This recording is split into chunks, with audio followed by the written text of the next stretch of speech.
What's up, guys? Coach Ben podcast here with Jim from Jiu-Jitsu Magazine. We're recording once again from Muscle Farm HQ.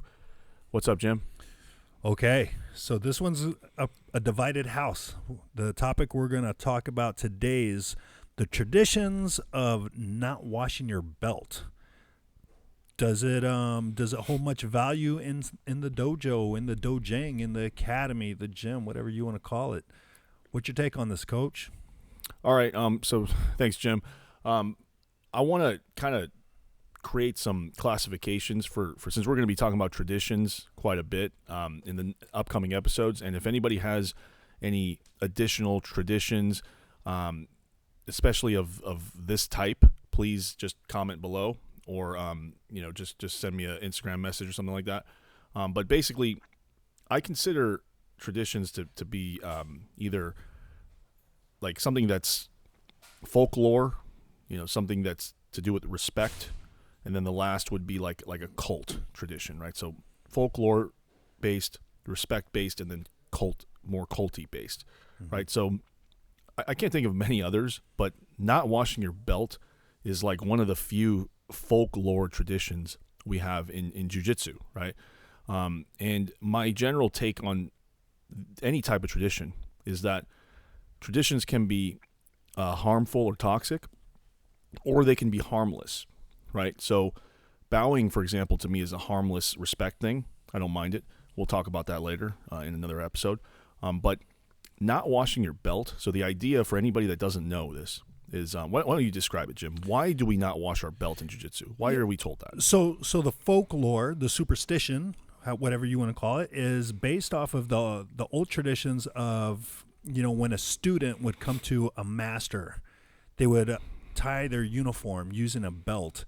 And the idea was that they never washed the belt. And the older or the more time they put into their practice, the belt got darker to where it would get so dirty, it turned black. So that's the general folklore, that you don't wash that belt. You keep working until you get so much grime, so much work, sweat, whatever you want to call it, to make that belt turn black. That's one of the theories I've heard, at least. And this whole idea that if you wash your belt, it's a sign of disrespect. It's a sign of, losing knowledge, I guess. I mean, that's how some people look at it. Right. So, yeah, that's what I've heard, too. That's the things that I've heard in the past is if you wash your belt, you're going to lose all your skill because all your skill is tied up into the belt. That's your source of power. So those of you guys that know me, that know my scientific approach, you're going to know what I'm going to say. So let's just get into it, right? So this is one of the traditions that I think are not only toxic and harmful, it is dangerous, and it's disrespectful to your other training partners. Yeah, ironically, right? Yeah, it's very disrespectful because first let's just handle some of the folklore, right? Mm-hmm. So the folklore goes, if you wash your belt, you're going to lose all of your skill, or you're going to be, that's what I've heard. You're going to lose all your skill. Let's just play with that for a second, right? Why?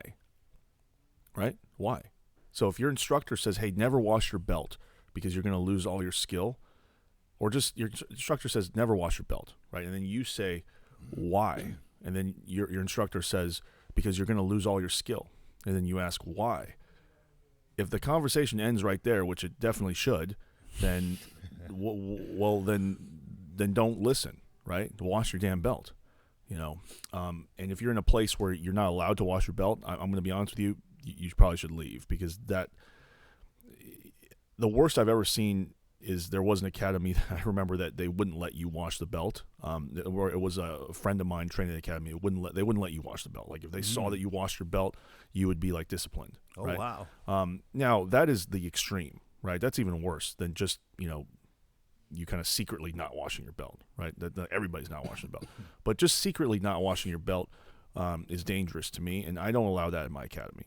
At my academy, you must wash everything. Okay, your body, your belt, your fingernails, toenails should be clipped. Hygiene is super important. Paramount, right? Yeah. So if you don't wash the belt, right, what do you think is going to happen? Well, that belt is going to be the the spreader of disease, right? It's gonna have fungus. It's gonna have bacteria. You can spread ringworm. You can spread staph. You can spread all kinds of fungal infections, bacterial infections, viruses.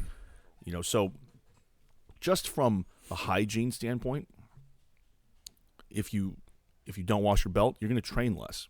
So technically, or your training partner's going to train less because you're going to all get sick. So technically,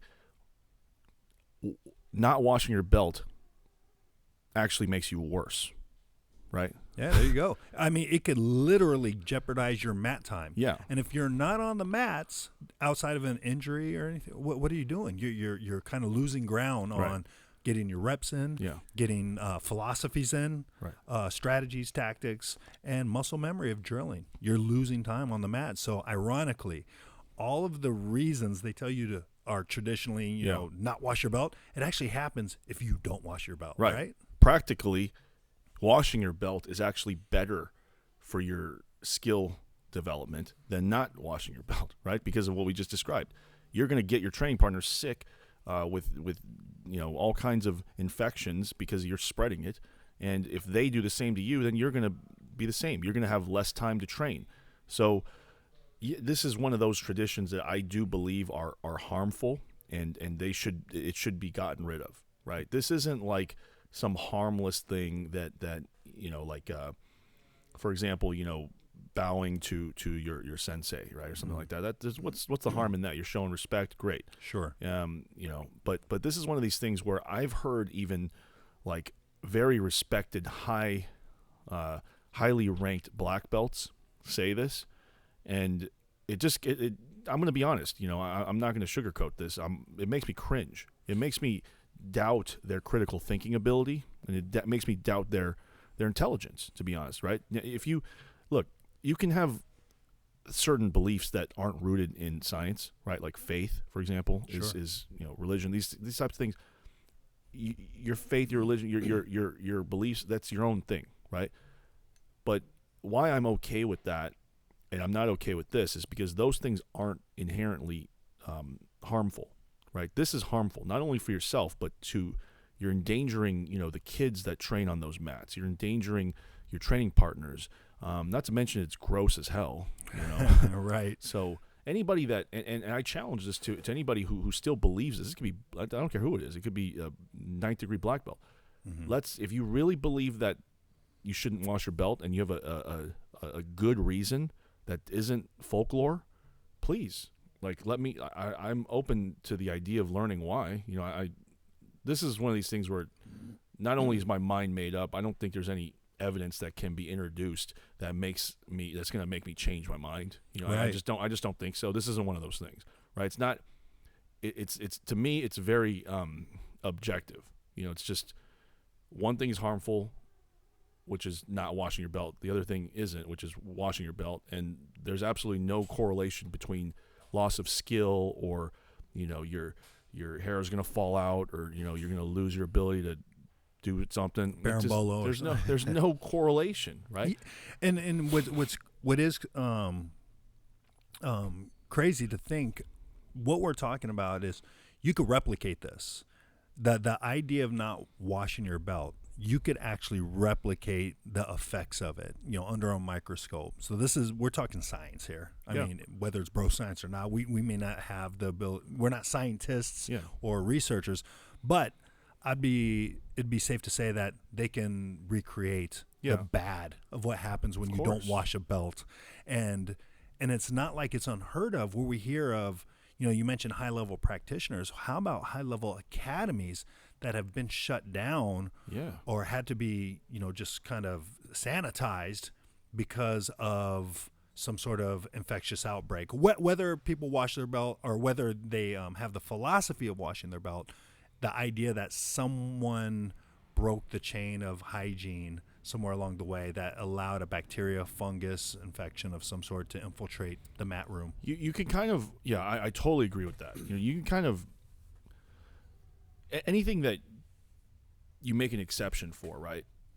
You can usually test that hypothesis or test that claim by going further down that line, or at least going linearly in that thought process, right? So it's not a fallacy to use the slippery slope if there's a direct kind of path, right? A slippery slope becomes a fallacy is when you use it as an excuse to kind of mask something else, but or try to make a point off of it. But really, if you're using it to test something, you can use the slippery slope, right? So let's use that as a way to kind of take this idea a little further. Okay, so washing your belt.